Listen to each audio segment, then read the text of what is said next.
I think the point about this war against Iran is that the timescale has been foreshortened very, very considerably. Could be a year or two, that's all. And the other interesting thing, and this is why this yuan situation is so important, we're just seeing the death of the petrodollar. That's now dead as a result of this, killed off by America, for goodness sake, replaced by the yuan. And the yuan is already prepared for this, with Shanghai Gold Exchange vaults in Hong Kong and also Saudi Arabia. And they're also talking, I saw something, whether it's right or not, that they'll probably open one in Iran after this kerfuffle. And you've got CIPS, the Chinese International Payment System, which allows you to exchange currencies without going through the dollar. And that's been working very, very effectively. And you're going to get the whole of the Middle East turning its back on the dollar and using CIPS and using the yuan. I mean, if you look at the quantity of dollars held by foreigners, I mean, on the US Treasury's own tick figures, there's something like 44 trillion last time I looked, of which roughly half is invested in equities, which I have to say is a speculative investment. And as soon as the equity market turns south, what happens to that? It's out. Quite simple. Not only that, but what we are seeing with higher inflation taking off over this, particularly the second half of this year, you're going to see bond yields rising very significantly. We now got, I understand that you've just crossed the 39 trillion government debt barrier. 39 trillion. I mean, it's unfundable now. It really is. The only way in which can be funded is basically cash for cash. In other words, what the Fed will be doing was it will be increasing, it will be pumping out cash, pumping up bank reserves to put currency into the economy, and it'll be financing it off short-term USD Treasury debt, cash for cash. It's called money printing. And this is going to be huge. Because as you get higher interest rates, all the zombie companies fall over. The banking system, in part, gets into real difficulties, particularly where they've funded private equity, if you like, and shadow banking, which is already going sour, as we've seen with the, with various funds, not prepared to meet withdrawals. The sort of private credit funds. So, what more do you want to know? It's all going to fall over. And the foreigners are going to try and get the hell out of the dollar, and the dollar will go down. And will it last 2 years? I mean, it's interesting. If you look at what happened in the post First World War years in Germany, when the Reichsmark lost all its purchasing power between 1918, get the century right, 1918 and 1923, the similarities, I mean, okay, it's different circumstances and, different triggers and all the rest of it, but the circumstances are so similar in terms of the politics. It's the politics that will run the currency into the ground, not economics. Even though this, the macroeconomic analysis is faulted and all the rest of it, it is actually a non-science. Replaced classical economics, which had a better idea. I mean, when you look at Germany in 1918 to 1923, the economists in those days had a better grasp of economics than the economists today. We just look at people like Paul Krugman and Stiglitz, I think, in an earlier time, reckoned that Venezuela, and this was under Chavez, should stimulate its economy. He thought it was a good policy. Well, we know what's happened there. The currency's it's gone into hyperinflation.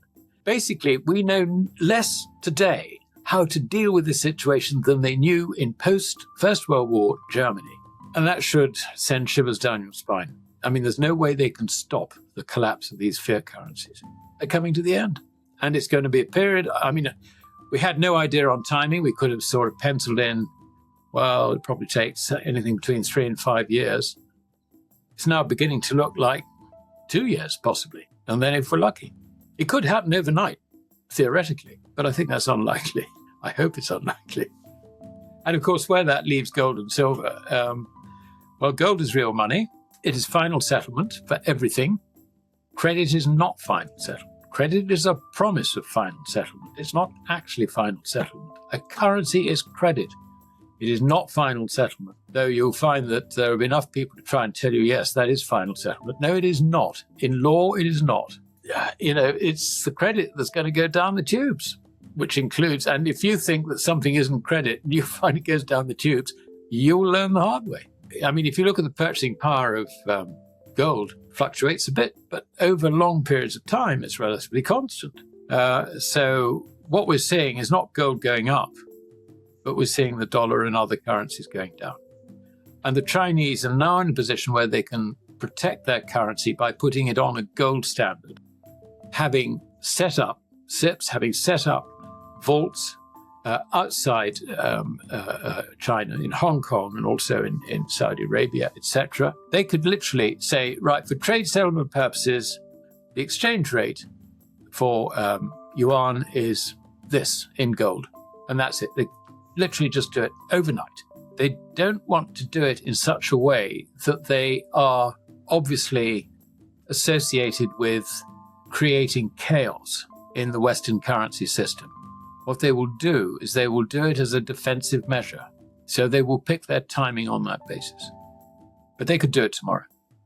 China, they have this approach. They've been around for 5,000 years. Why hurry? And the other thing is that, they watch America making all these strategic mistakes. Why interrupt?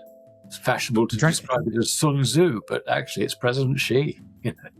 He stands there with his head slightly to one side with a nice smile on his face, Mr. Trump, yes, we welcome you, Mr. President. Do come. Well, we'll give you a nice Chinese meal and then piss off.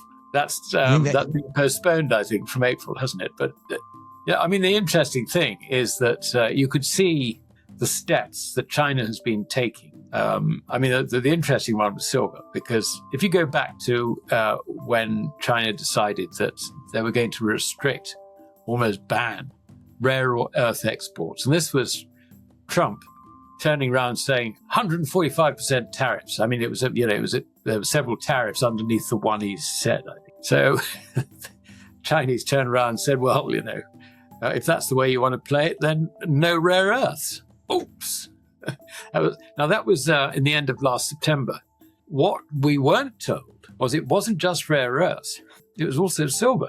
And it was literally within just about 2 weeks after that, slightly more than 2 weeks and a few days, that there was a liquidity crisis on the London bullion market. You found that the lease rate shot up overnight to something like 40%. China wasn't supplying any more silver into the West.